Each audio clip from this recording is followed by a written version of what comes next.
কিন্তু মূল সমস্যা হচ্ছে ডেস্টিনি সম্পর্কে মানুষের যে ধারণাটা আছে, প্রচুর মানুষ ক্ষতিগ্রস্ত, লাখ লাখ বিনিয়োগকারী ক্ষতিগ্রস্ত।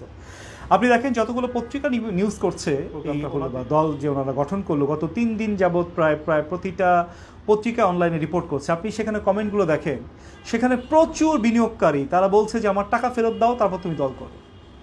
তাহলে জনগণের টাকা যদি আপনার পকেটে থাকে, সেই টাকা দিয়ে আপনি রাজনৈতিক দল করছেন, এই উদ্দেশ্যটাই খারাপ। আপনি মানুষের টাকাটাকে পরিশোধ করেন, তারপর আপনি রাজনৈতিক দল করেন, সেটা মানুষ মেনে নিবে। কিন্তু আপনি মানুষের টাকা আপনার পকেটে রেখে আপনি রাজনৈতিক দল করবেন, সেটা কোনোভাবেই গ্রহণযোগ্য না। আমরা এটাকে ভালো চোখে দেখছি না। আমরা মনে করছি যে এখানে দুরভিসন্ধি আছে। তবে বাংলাদেশের রাজনীতিতে যে কেউ রাজনীতি করতে পারবে, যদি সে স্বচ্ছ হয়, যদি তার জনগণের সাথে কোনো ধরনের কোনো লেনদেন না থাকে, তাহলে সে অবশ্যই রাজনীতি করতে পারবে। সেটা নিয়ে আমাদের কোনো সমস্যা। এত মামলা আছে তার বিরুদ্ধে এবং এত টাকা তার কাছে মানুষ পাবে, তারপরও কেন সে জামিন পেল বা এইটার রেজাল্টটা কী হবে আমরা কেউই জানি না।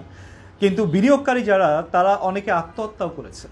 আপনি যদি সেই 2007 থেকে 2009 সাল পর্যন্ত দেখেন, তখন আপনি দেখবেন যে অনেকেই এই মানুষের যে টাকা নিয়ে তার ডেস্টিনিতে জমা করেছিল, এই প্রেশারে অনেকে আত্মহত্যা করেছে। অনেক যুবক তার ভিটা বাড়ি সব বিক্রি করে দিতে বাধ্য হয়েছে।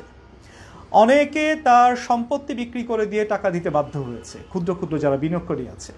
তো সেই এত এত লক্ষ লক্ষ যুবকের স্বপ্নকে আপনি ধ্বংস করে ধূলিসাৎ করে দিয়ে তাদের বিনিয়োগে যে টাকা, সেই টাকাটা আপনি পরিশোধ না করে বা সেই বিষয় নিয়ে কোনো কথা না বলে, আপনি যে পরিশোধ করবেন বা নির্দিষ্ট কোন সময়ে আপনি পরিশোধ করবেন, সেই বিষয়টা নিয়ে আপনি কথা না বলে আপনি যে এখন নতুন রাজনৈতিক দল করছেন, সেটি কোনোভাবেই কাম্য নয়। আমরা দেখেছি ইভ্যালিও মানুষের অনেক টাকা পাবে। ইভেন আমিও কিছু জিনিস অর্ডার করেছিলাম ইভ্যালি থেকে, যেইটার টাকা আমি এখনও পর্যন্ত পাইনি এবং পণ্য আমি পাইনি, যদিও তারা বলে যে পাবে পাবে পাবে পাবে। এই ধরনের যারা নেতিবাচক বিজনেসের সাথে সম্পৃক্ত, আমি সরকারকে বলবো তাদের বিরুদ্ধে অবশ্যই দৃষ্টান্তমূলক ব্যবস্থা গ্রহণ করার জন্য। কারণ এদেরকে যদি আপনি রাজনৈতিক সুবিধা দেন, যদি সুযোগ দেন, তাহলে দেখা যাবে বাংলাদেশের আর্থসামাজিক প্রেক্ষাপট আরও খারাপের। সরকারের সম্পৃক্ততা আছে কিনা আমি জানি না, যেহেতু আমি জানি না বলবো না। তবে আমার মনে হয় যে অবশ্যই সরকারের অ্যালার্ট থাকা উচিত, কারণ সরকার তো জনগণের কল্যাণের জন্যই কাজ করবে। সরকার তো জনগণের যে মুক্তি, সেই মুক্তির জন্যই কাজ করবে। এখন যেই জনগণ তার দ্বারা ক্ষতিগ্রস্ত, এমন একটা ব্যক্তিকে রাজনীতি করার সুযোগ দেওয়া, এবং শেরাটন হোটেলে এখানে আজকের যে তারা প্রোগ্রামটা করলো, সেখানে কত লক্ষ টাকা এখানে নষ্ট হয়েছে, সেটিও কিন্তু বিবেচনার বিষয়। এই টাকাটা তারা পেলো কোথায়, উৎসটা কোথায়? এটা কি সেই টাকা যেই টাকা জনগণের পকেট থেকে গিয়েছে?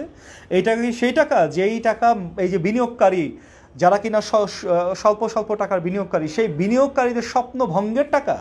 এটা কিন্তু আমাদেরকে জানতে হবে। নতুন দল ঘোষণা করাটাকে আমি স্বাগত জানাচ্ছি, যেহেতু বাংলাদেশ হচ্ছে বহুদলীয় গণতান্ত্রিক একটা দেশ।